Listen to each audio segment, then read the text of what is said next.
How to change email on Duolingo. In this video, I'm going to show you how you can easily change the email. First of all, open the application.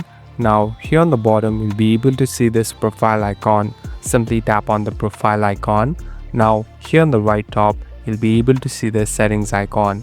Tap on settings. So here we are in the settings interface. Here you can customize and make different changes through option. Now tap on profile.